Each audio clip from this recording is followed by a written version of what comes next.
시그널 픽에서는 매월 만나고 있는 분입니다. 이준석 의원과 함께하겠습니다. 어서 오세요. 네, 안녕하세요. 예, 어제 대통령이 깜짝 인사가 있었습니다. 네. 뭐 대통령실에서도 일부만 아는 인사였다라고 하니까 깜짝이 맞을 것 같은데 김용현 대통령 경호처장을 국방부 장관으로 보내고 신원식 장관은 국가안보실장으로 내정하는 인사였는데요. 어떻게 평가를 하시나요? 글쎄요, 저는 뭐 신원식 장군부터 잘 예. 알지만은 네. 뭐 신원식 의원이 뭐 사실 굉장히 유능한 군인이었던 건 맞고, 하지만 지금 시점에서 정치 입문하고 또 그리고 장관직을 지내는 과정에서 국민들한테 좀 피로가 누적된 부분도 있긴 있습니다. 예. 왜냐하면 예전에 야인 시절이어야 될까요? 장군 그만두고 이제 밖에서 이제 집회나 이런 거 하시면서 네. 우리 붕짜자 붕짜 논란이라든지 이런 거 그랬죠. 예, 다 기억나는데 네. 그래서 좀 대중적으로 이미지가 좀 그렇게 돼버렸어요. 그래서 좀 이번 타이밍에 이렇게 갑자기 안보실장으로 이렇게 영전하게 되면서 국민들한테 회전문 인사처럼 비춰질까 약간 우려입니다. 김용현 처장은 어떤가요? 원래도 이제 언젠가는 국방부 장관 할 것 같다 이런 얘기는 있었는데 예. 좀 어제 바로 발표가 됐었거든요.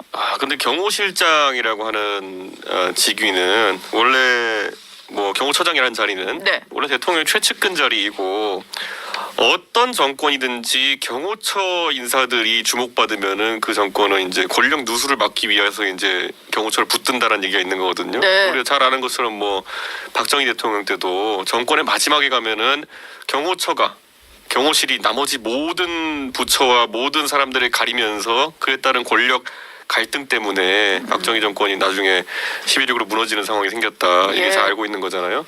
저는 이번에 김용현 경호처장 대통령이 최신임하는 인사 중에 하나라는 건 다 익히 알고 있었지만은 이렇게 갑자기 영전시킬 줄 몰랐습니다. 또. 네. 좀 갑작스러웠다. 근데 이분 같은 경우는 최상병 수사 외압 의혹에서 네. 네. 이게 뭐 운영위에서 한창 논란됐던 800, 7070 네. 내선 번호의 어떤 당사자로 지목되기도 한 인물인데요. 청문회를 거쳐야 되다 보니까 상당한 진통이 예상되거든요. 그렇죠. 그 800, 7070은 결국에는 법원에서 이제 그 통신 기록 조회까지 이제 허용한 상황이거든요. 예. 그 공수처각을 신청해가지고 처음엔 안 받아줬는데 범위를 좁혀가지고 이제 3개월치 정도 들여다보게 된 건데, 그게 과연 김용현 처장의 번호인지 아니면 다른 사람 대통령의 번호인지에 대해 가지고는 이제 곧 밝혀지겠죠. 그런데 그런 게 아마 전국에 폭탄이 될 수 있다 이런 생각을 합니다. 이게 뭐 이 내선 번호뿐만이 아니고 여러 가지 이제 경호하는 과정에서 벌어졌던 논란, 뭐 익히 알고 있는 그 카이스트 이틀막 사건이라든지 그런 것도 좀 논란이 될 것 같기는 한데 좀 어떻게 전망하십니까? 일단 이게 그냥 쉽게 넘겨줄 것 같진 않아요, 민주당에서. 자, 근데 또 생각해 보면요, 지금 이렇게 안보 라인을 교체하는 걸 두고 그러면은 어떤 이유 때문일까? 예. 윤석열 대통령이 보통 인사를 이렇게 갑자기 바꿔버릴 때 보면은 뭐 시킨 거 말 안 들어서 하는 경우도 있거든요. 혹시 그런 건 아닌가 사람들이 우려하는 거죠. 지금까지 외교안보실장 맡았던 게 상대적으로 외교 중심으로 풀어나간 조태용 안보실장이었다고 한다면은 군인 출신으로 이제 다 바뀐다는 거죠. 예. 네, 그런다고 했을 때 이게 혹시 다른 국외 정세에 대한 의미가 있는 게 아닐까 이런 것들을 많이 우려하는 거죠. 저는 네. 뭐 조태용 의원님도 잘 알고 조태용 안보실장도 잘 알고 신원식 장관도 잘 알지만은 이 두 분의 성격이 같을 거라 보진 않거든요. 지금 사실 장호진 지금은 안보특보가 됐는데 장호진 전 안보실장 같은 경우도 임명된 지가 7개월 네. 정도였다 보니까 근데 지금 보면은 뭐 국방도 사실 이제 안보 현안이 좀 위중한 상황이기는 한데 미국은 또 대선이 있잖아요. 저는 그게 걱정인 것이 예. 사실 윤석열 대통령께서 사실 지금 내치에 있어가지고 굉장히 성과가 안 나는 상황입니다. 그러다 보니까 굉장히 이제 외교적으로 무리수를 두려고 하는 것들이 아닐까. 라는 생각들을 지금 하고 있거든요. 예. 여의도 정가에서는 그런 게 지금 좀 파다합니다. 결국엔 대통령이 거부권을 통해 가지고 전국을 지금 뭐 호각으로 이끌어가는 것처럼 보이지만은 한편으로는 민주당이 하고 싶은 거 못하게 하는 것 한 가지지만 본인이 하고 싶은 것도 못하는 상황이에요. 둘 다 안 되는 상황. 그렇죠. 이 거부권 예. 이렇게 쓰면서 뭐 협의로 법안 통과시켜달라고 할 수는 없겠지 않습니까? 예. 그러다 보니까 그러면 거부권의 영향을 받지 않고 대통령이 뭔가 할 수 있는 것은 외치의 영역이다. 외교와 군을 다루는 영역이다. 네. 그런데 사실 외교와 군에 있어서의 상태 변경을 꾀하는 것이라고 하면은 불안할 수밖에 없죠. 네. 지금 갑자기 불안하시는 대통령이 신원식 장군을 안보실장에 임명하면서 뭐 대북 화해 제스처를 할 것 같나요? 절대 아니겠죠. 네, 아무래도. 절대 아니잖아요. 그럼 예. 이 변화가 어떤 방향일지에 대해 가지고 사람들이 조금씩 넘겨짚으면서 이제 좀 의구심을 갖는 거죠. 조금 더 이제 대북 메시지를 강경하게 내면서 조금 이렇게 그 윤석열 대통령 통치 스타일이 좀 그 방향으로 흐르지 않겠냐 뭐 이런 생각도 드는 것 그렇죠. 같고요. 그런 메시지가 이제 사실 계속 중심에 나오면서 저는 윤석열 정권에서 계속 이제 치트키를 쓰려고 하는 거거든요. 예. 그러니까 뭐냐면은 지금 보수 지지층이 소구하기 위해 가지고 그냥 때가 되면은 뭐 중국 한번 이제 자극하고 이런 것들 네. 이런 거 하면은 이제 또 보수층의 반응이 좀 있거든요. 아 예. 북한이나 중국을 겨냥한 메시지를 내면서 북한 이제 자극하고 예. 중국 자극하고 이게 먼저 북한이 도발하는 부분도 상당히 있지만은 네. 이런 게 있습니다. 우리의 대응 수위를 어떻게 조절하느냐에 따라 가지고 그게 이제 상황을 격상시키기도 하는 거거든요. 예. 그래서 저는 북한과 그리고 중국과의 관계 속에서 그런 어떤 격상, 위험의 격상이라는 것이 일어나지 않기를 기대하는 거죠. 어느 정도. 알겠습니다. 아무래도 김용현 처장 뭐 장관 후보자 청문회 과정에서는 최상병 특검 얘기 많이 나올 것 같은데요. 이준석 의원이 얼마 전에 최상병 특검법과 관련해서 네. 한동훈 국민의힘 대표를 술 안 먹는 윤석열이다 이렇게 비유를 했었는데요. 이게 제3자 추천 방식 특검법 제대로 뭐 발의도 안 하고 좀 뭉개는 것 같아서 이런 말을 하신 거죠? 윤석열 대통령과 차별화를 하겠다는데 별로 달라지는 게 없잖아요. 그래서 예. 저는 한 가지 궁금한 게요. 그 한동훈 대표 지지하는 분들 같은 경우에는 술 안 먹는 윤석열이라 그러면 좋아할까요, 싫어할까요? 싫어하지 않을까요? 윤석열이 욕이에요? 욕은 아니지만 예. 싫어할 것 같은데요? 대통령실은 좋아할까요, 싫어할까요? 거기도 싫어하겠죠. 대통령실한테 윤석열이 욕이에요? 근데 일단 둘을 비교하는 것 자체가 뭐 다른 사람이니까 그래서 저는 이 반응 보면서 되게 재밌는 게 예. 이게 보니까 둘 다 기분 나쁜. 그러니까 윤석열 대통령 비슷하다 그랬을 때 왜 싫어하지 이런 거. 예. 그러네요. 예. 네. 이게 여당 대표 불경스러운 거 아닌가요? 예. 그러네요. 근데 그래서 한동훈 대표가 좀 어떻게 했어야 된다고 봅니까? 지금은 조금 발을 빼려는 걸로 보이세요? 지금이야 뭐 가장 이제 비겁한 형태로 발을 빼려고 하는 거죠. 예. 뭐 측근들 통해서 조금씩 군불 피우고 뭐 의원들이 반대해서 못한다 이런 거 이제 하려고 하는 건데 뭐 이렇게 휘둘리기 시작하면 이제 계속 그러면 또 모든 사안에 대해서 의원들 말 들을 건가요? 그건 또 아니잖아요. 근데 뭐 그래서 선택적으로 네. 이제 선택적으로 이제 반응하려고 할 거다. 선택적으로 반응. 이제 피해갈 때는 의원 탓하고 자기 하고 싶은 거 할 때는 또 의원 욕하면서 가고 뭐 이렇게 하지 않을까 싶습니다. 근데 이준석 의원도 대표를 그쪽 당에서 해보셔서 네. 알지만 네. 이게 또 의원들 생각을 아예 무시하고 추진할 수도 없는 노릇이고 또 원내대표다 보니까 본인이 발의할 수도 없는 거잖아요. 지금 한동훈 대표가 선거가 없어가지고 민감도가 떨어진지 모르겠는데요. 예. 선거가 있다고 생각하고 모든 일을 해야 되는 겁니다. 지금 그렇게 여유가 있지 않을 거예요. 예. 네, 지금 저는 그래서 좀 안타까운 게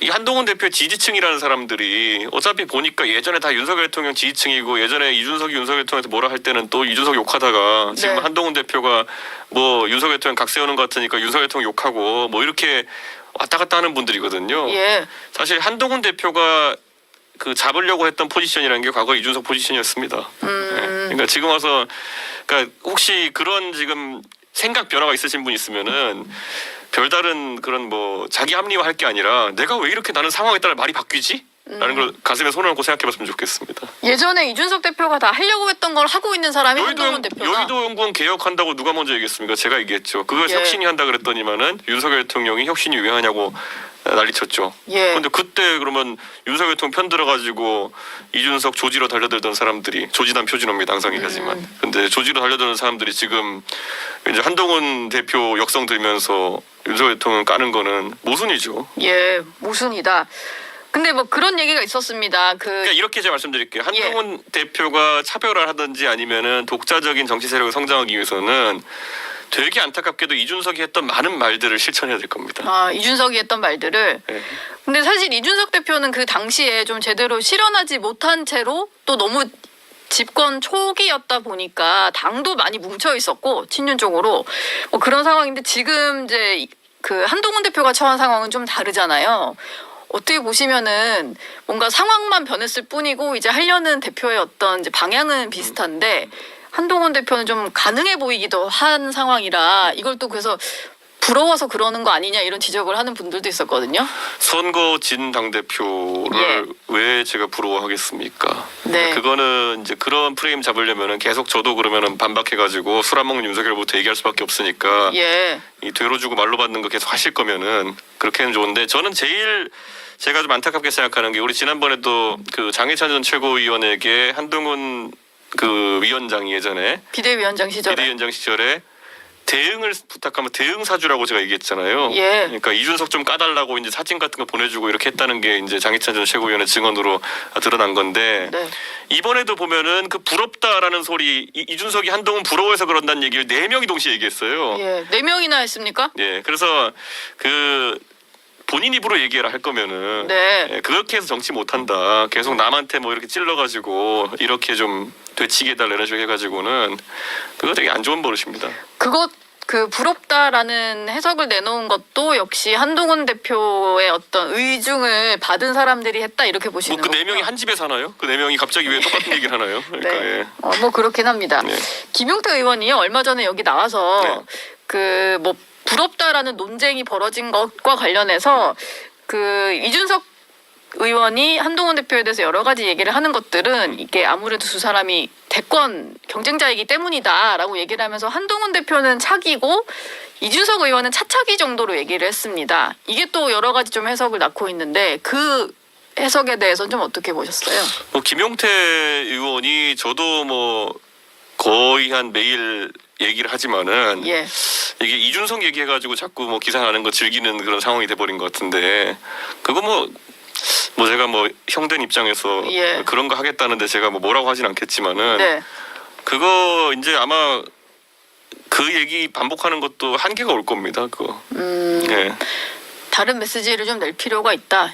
아니요 그것보다도 이렇게. 이제 이런 거잖아요. 예. 한동훈 대표 입장에서 지금 뭐 대선 얘기하려면은 우선 성과를 내야 되는 상황이거든요. 그런데 그 승리의 성과 없이는 아마 그거는 영원히 그거는 좀 뭐 수치에만 그치는 그런 상황이 될 것이다. 예. 뭐 이런 거거든요. 혹시 선거 진 당대표가 대선 가는 거 본 적 있습니까? 없습니다. 뭐 중간에 아마 지방선거가 있을 텐데 뭐 그런 선거 결과라든지 어쨌든 성과를 낼 필요가 있다 이렇게 보시는군요. 지방선거 전에 본인이 그만둬야 되는 상황이 올 텐데. 네, 그건 그러네요. 예, 그러니까 뭐 성과가 없잖아요. 그러면은. 예. 알겠습니다. 성과라고 하면 아무래도 이제 대통령과의 약간의 차별화를 두고 있는 부분이 여러 가지가 있어서 여기서 좀 어떤 지금 메시지를 많은 언론들이 낼까? 지금 일부러 쉬쉬하고 있지만 예를 들어서 뭐 한동훈 법무부 장관 시절에 엘리엇이랑 소송 걸어가지고 500억 날리고 이런 거 네. 그런 거 다 이제 나올 거 아닙니까 그런 거. 예, 그거 과거. 다들 소송하면 뭐 질 거라고 얘기했는데 이길 수 있다고 가가지고 소송비로 얼마 썼는지 한번 들여다볼까요? 뭐 이런 거. 예. 예. 알겠습니다.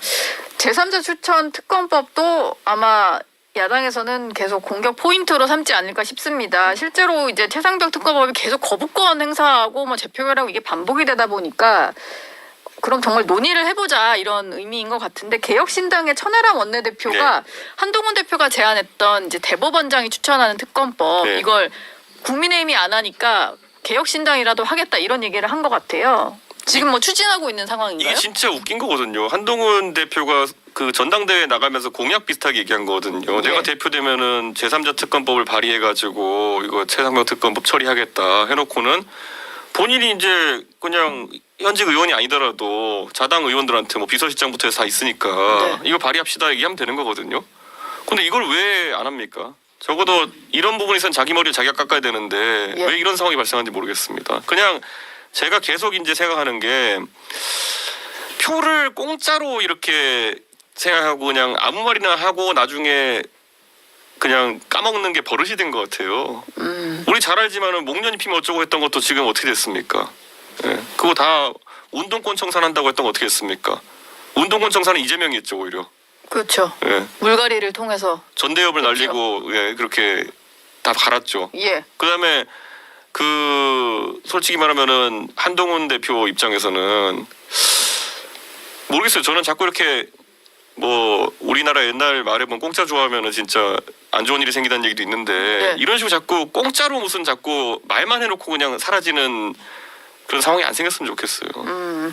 말을 계속 뱉어놓고는 조금 상황이 바뀌었다고 하면서 조금씩 말을 바꾸면서 번복은 아니라고 하지만 사실상 번복하는 이게 좀 반복된다 이렇게 보시는군요. 그러니까 저는 그 두 가지가 굉장히 큰 문제가 될 겁니다. 아까 말했듯이 예. 지금까지 벌써 내놓은 공약 비슷한 것들에 대해서 왜 하나도 실천이 안 되냐가 1이고 2 같은 경우에는 저는 뭘 하려고 했으나 성과가 안 좋았던 거. 우리가 법무부 장관이나 아니면 검사 시절로 돌아가 보면 이제 결과대항에서 나오고 있잖아요. 네. 뭐 그때는 잘했지만은 양승태 대법원장 같은 경우에 뭐 46가지 혐의로 기소했는데 무죄나고 예. 사람 인생 하나 절단난 거 아닙니까? 네. 뭐 그런 것들을 계속 봤을 때 그리고 뭐 이재명 대표도 구속시킨다고 했는데 막 본인이 가가지고 변론을 한 다음에 구속 안 됐잖아요. 뭐 이런 것들 보면은 좀 제가 봤을 때는 이게 확실히 앞서 나가는 것에 뒤에 따라오는 결과물이 좀 애매한 경우가 있다. 예. 그런 생각입니다. 말에 비해서 결과가 좀 없다. 뭐 이런 말씀이신 것 같고 그래서 개혁신당에서는 이 제3자 추천 특검법을 먼저 발의를 하실 계획이신 거예요? 국민의힘이 안 하니까 우리가 하겠다. 뭐 이런 건가요? 저희가 계속 고민인 게 저희가 발의는 할 수 있는데 그러면 또 끄트머리 트집을 잡을 것 같아요. 예를 들어서 뭐 누가 추천하는지는 오케이 됐는데 뭐 독소 조항이 뭐가 있다 이러면서 또 이제 계속 예. 이렇게 그 법안은 예. 우리가 생각하는 게 아니다 이런 식으로. 그러니까 이게 사실 되게 웃긴 거죠. 본인이 얘기한 걸 왜 남이 발의해 줍니까? 예. 그래서 제가 천하람 대표한테 언제든지 할 수 있게 준비는 하자. 근데 이거 좀 웃긴 거다 이거는. 그런 얘기합니다. 분위기를 좀 봐야 되겠군요. 지금은 이제 김경수 전 지사의 복권을 두고 한동훈 대표와 대통령실 간에 약간의 좀 그 논란이 벌어진 것 같은데 일단 한동훈 대표는 직접적으로 말은 하지 않고 좀 지켜보자라는 정도입니다. 근데 지금 뭐 복권은 할 걸로 보이거든요. 여기서 한동훈 대표가 본인은 말을 아끼고 또 뒤에 측근을 통해서 확실한 반대 의사를 이제 계속 밝힌 부분 이거는 어떤 의도를 갖고 했다고 봐야 될까요? 그러니까 정치인은 아까 이제 상황이 바뀌어서 한동훈 대표가 뭘 할 수 있을지 모른다 그랬잖아요. 예. 어떤 의미에서 한동훈 법무부 장관은 과거에 이미 윤석열 대통령과 동체였어요. 그러니까 그 당시에 김경수 사면할 때는 뭐 화합을 위해서 한다라고 본인이 발표한 거 아닙니까? 당시 법무부 장관이 본인이 입으로 발표했어요. 예. 근데 화합을 위해서 사면은 되고 복권은 안 된다. 이 논리를 기적의 논리죠. 이거 만약 계속 얘기하면은. 근데 또 그런 거죠. 그 당시에 발표는 내가 장관이니까 했지만 네. 어쨌든 나는 반대를 했다. 그 당시 사면도 반대했다. 뭐 이런 논리를 펴고 있는 것 같아요. 그러면 공직자가 할 수 있는 게 옷 벗고 던지는 거인데 그거라도 했었어야죠. 그게 그렇게 부당하다 생각했으면은. 예. 그러니까 저는 그런 게 참 희한한 거죠. 계속 공무원으로 살았으면은 사실 임명권자가 이렇게 해서 했다라고 하면서 계속 입장 바꿔도 사실 상관없죠. 네. 그런데 정치를 하겠다 선언한 순간 과거의 입장에 대한 확실한 정리가 필요한 거거든요. 사면은 안 되고 사면은 되고 왜 복권은 안 되냐. 예. 지금 그리고 한동훈 대표 주변에서 좀 벌어지는 상황이 이게 좀 반복인 것 같은데 대통령실에 내가 어떤 의사를 전달했다 이런 것들이 측근을 통해서 계속 좀 뒤늦게 공개가 되고 있어요. 근데 대통령실 입장에서는 사실 여당 대표와 대통령실 간의 물밑에서 논의한 내용이 다 공개되길 바라진 않을 것 같은데 이런 한동훈 스타일이 조금 생경하기도 하고 어찌 보면 이것 때문에 좀 갈등 벌어질까 봐 좀 우려하기도 하고 이런 것 같거든요. 이런 스타일은 좀 어떻게 보세요? 이렇게 제가 말씀드릴게요. 제가 대표할 때도 그렇고 지금도 그렇고 저는 익명 인터뷰 절대 안 하거든요. 예. 익명으로 제가 뭐 말을 해야 될 것 같으면 아예 그냥 하지 않겠다. 예. 예. 언론인과 얘기 익명으로 내도 괜찮겠지만 아니 그냥 제 이름 내세요 이렇게 얘기하거든요. 측근 통해서도 측근발 안 하려고 제가 이제 측근발 제 측근발로 나온 인터뷰 거의 없습니다. 예. 가끔 뭐 흘러나오는데 어떤 경로 나오는지 모르겠지만은 예. 그런데 한동훈 대표가 이미 본인의 전략 전술은 어쨌든 장기찬 전 최고위원 같은 메신저를 써가지고 이것저것 흘리는 것이었다는 게 백일화에 드러난 것이고 예. 근데 그 스타일이라는 게 보통 법조 취지에서는 통할지 모르겠으나 검찰 핵심 관계자로 해서 뭐 이렇게 하고 하는 게 될지 모르겠으나 정치에서는 그렇게 할 수 없을 겁니다. 해서도 안 되고요. 근데 그걸 하고 있는 겁니다 지금. 실명으로 할 거면 실명으로 하고 좀 드러나게 해야 된다. 정말 문제 제기할 게 있으면 주변을 이렇게 움직여서 여론을 만들 게 아니라 본인이 해야 된다 이렇게 보시는군요. 원래 본인의 이름을 가리려는 모든 시도는 안 좋은 의도가 있는 겁니다. 예. 잘 보시면은 만약에 기자가 기사를 썼다. 근데 본인 이름이 아니라 다른 사람 이름 바이라인 낸다. 그거는 사실 저는 비겁한 거라 보거든요. 그렇죠. 정말 가끔이지만 약간 취재원 보호 차원에서 그럴 수는 있는데 에이, 비겁한 거죠, 그거는. 예.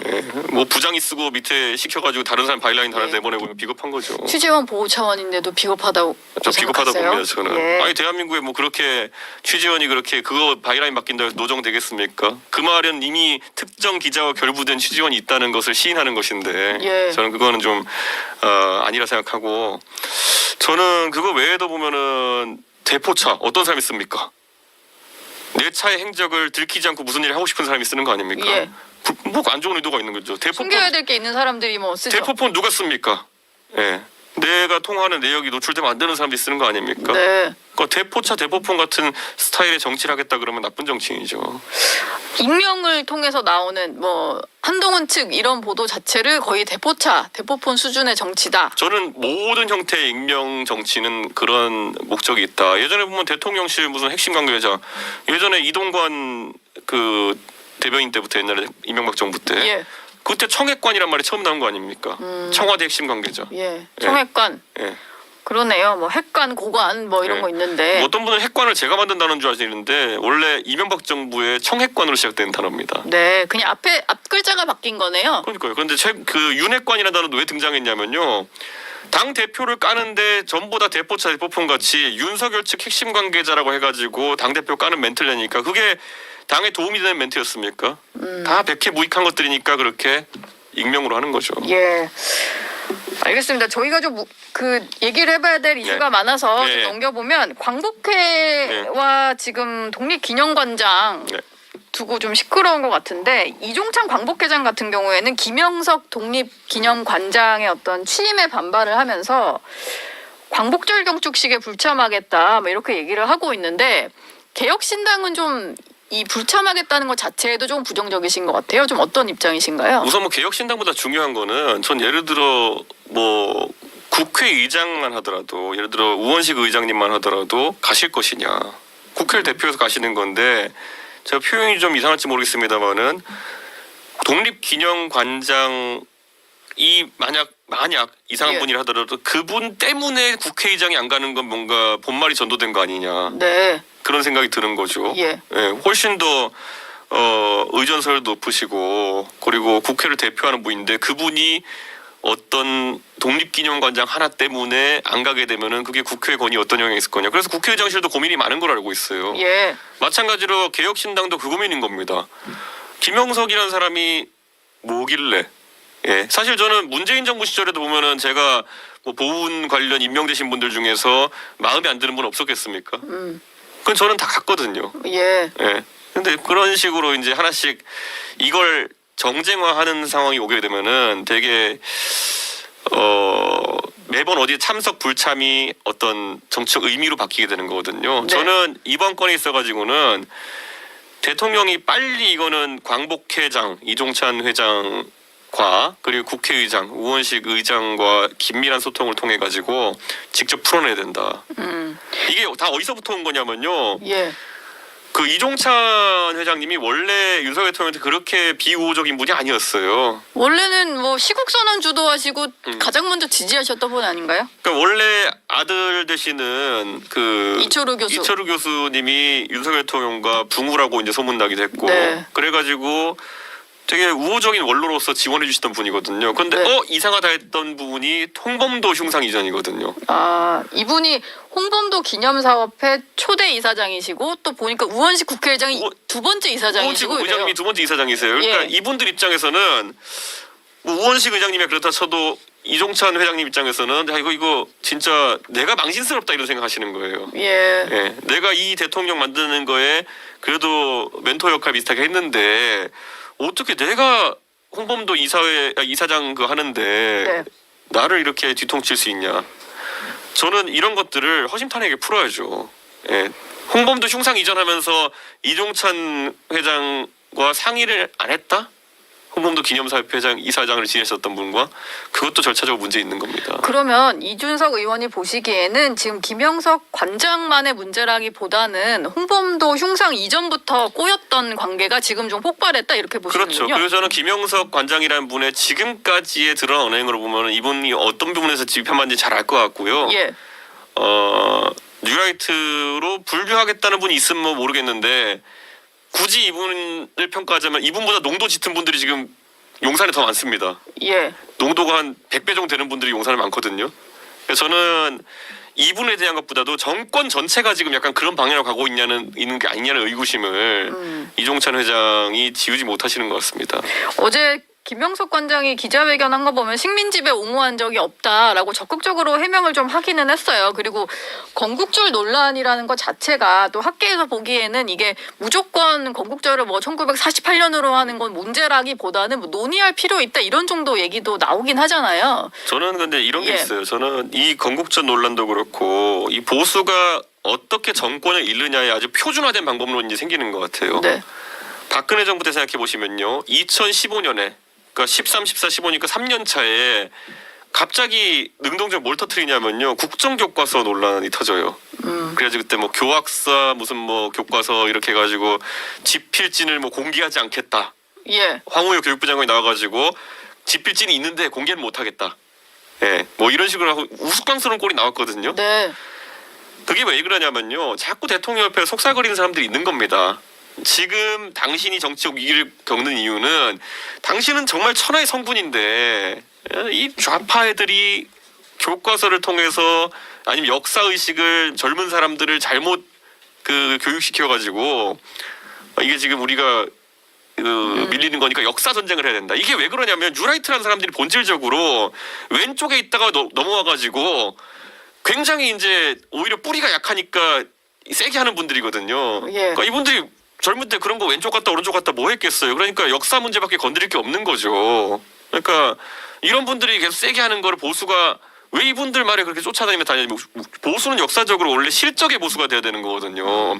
산업화의 실적, 경제 발전의 실적 이런 걸 바탕으로 국민의 삶을 낫게 하는 거로 평가해야 되는 거지.